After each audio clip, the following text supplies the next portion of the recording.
Assalamualaikum warahmatullahi wabarakatuh.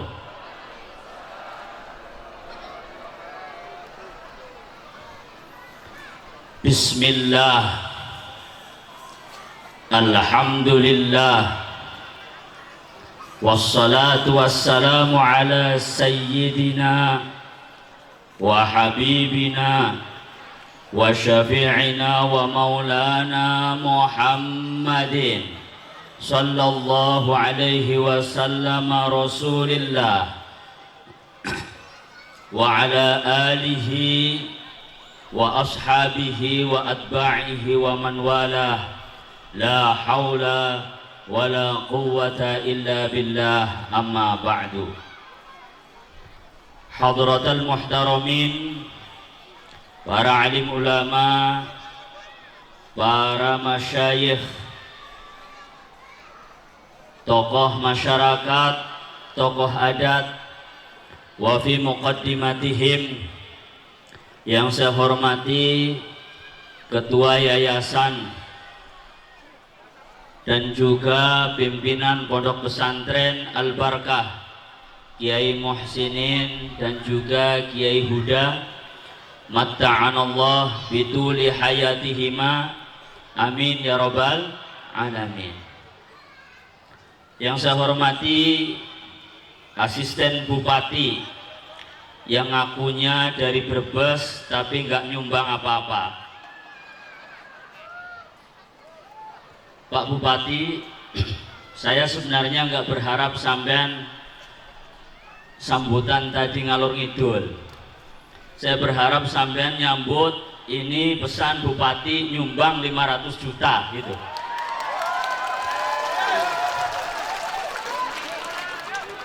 Saya tadi bisik-bisik sama Pak Kapolres, katanya orang deket. Saya tunggu tahun depan datang lagi sudah ada sumbangannya.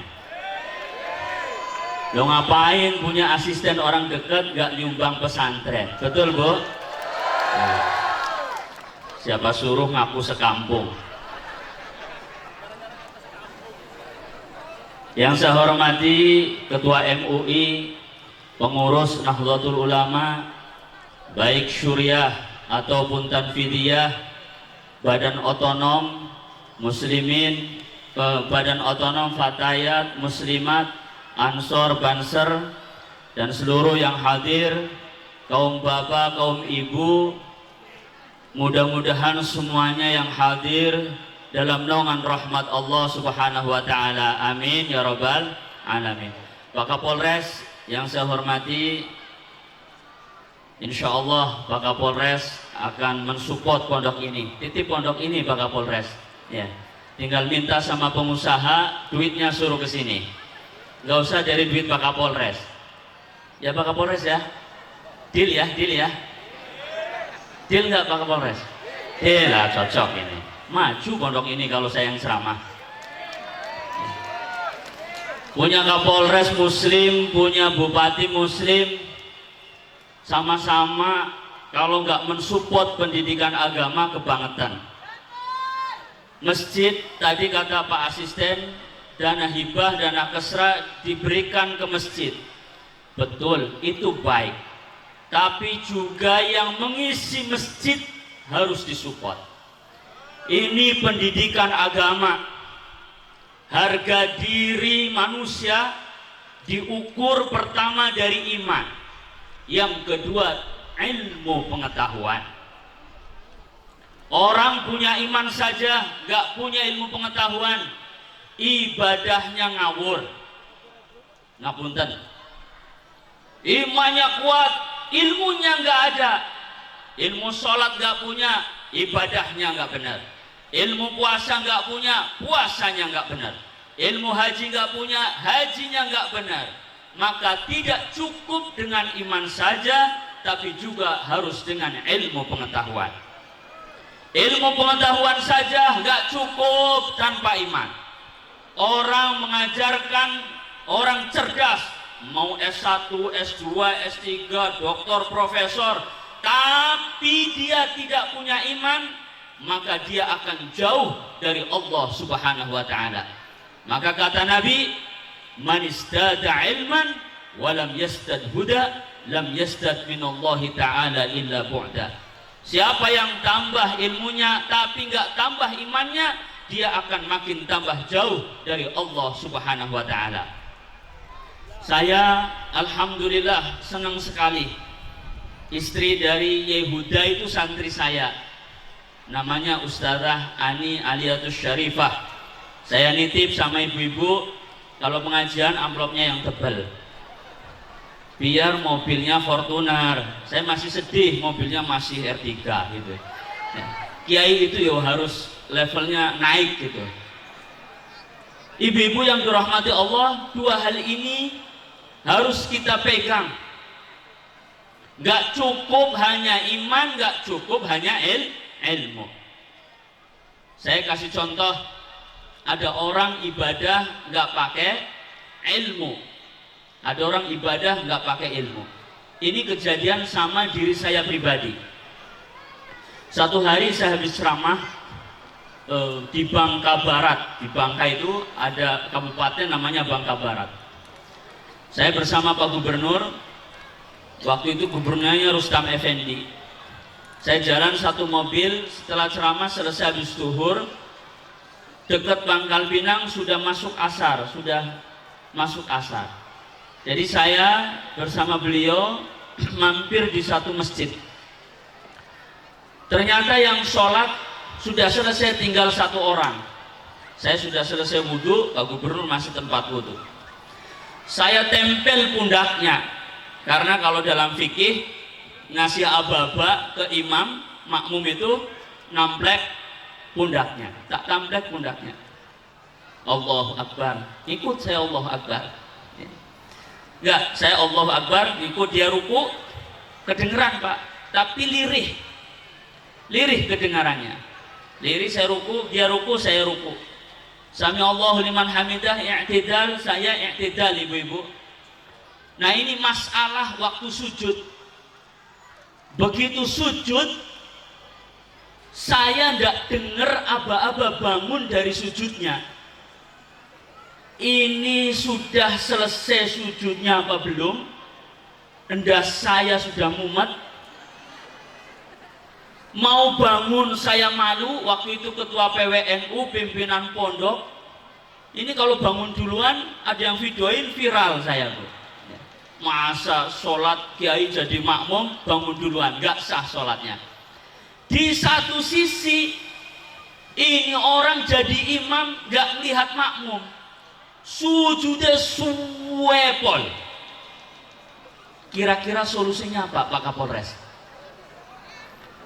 Tetap ikut sujud pingsan apa bangun batal? Ayo ibu-ibu, ayo. Wah, kepala pening, akhirnya tak intip bu. Ya batal sholat saya. Kenapa? Karena imamnya tidak punya ilmu. Maka kalau jadi imam, jangan panjang-panjang bacanya. Kemarin viral di video itu, imam panjang sampai dipukul pakai sendal. Loh iya, itu sudah ada zaman Nabi. Zaman Nabi ada sholat ngimamin, bacanya, maaf ibu, ghairil maghdubi alaihim waladdallin, amin.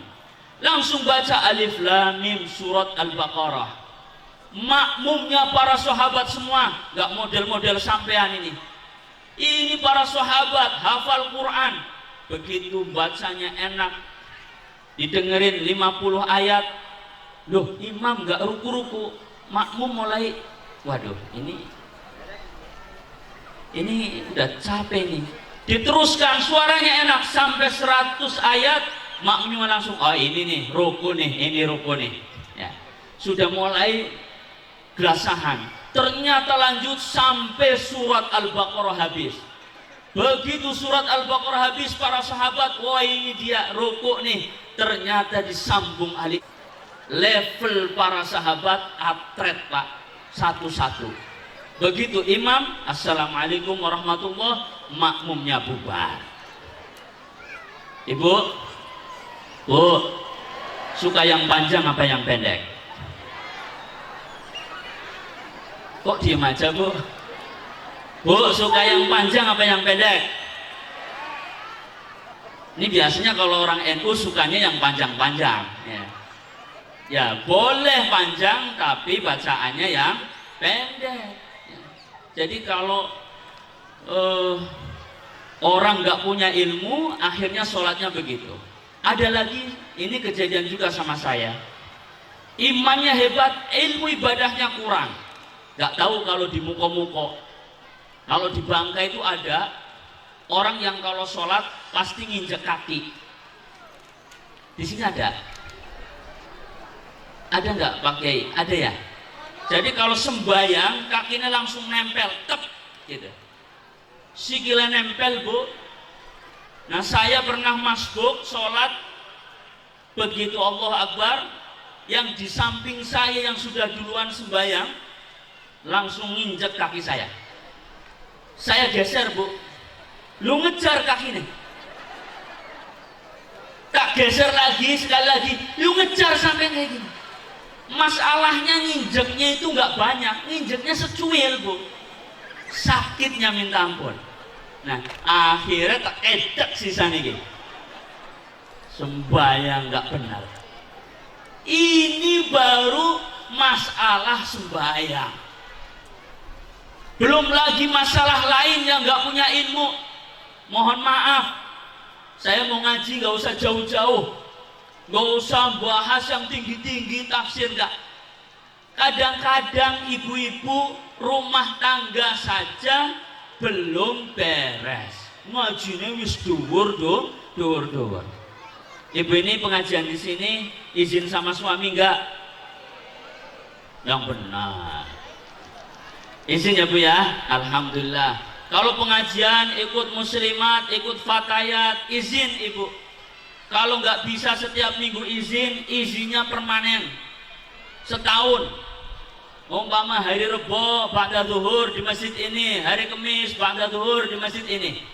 Nah pas Ibu sudah izin, sing lanang pengin Ibu balik apa lanjut ngaji? Imron.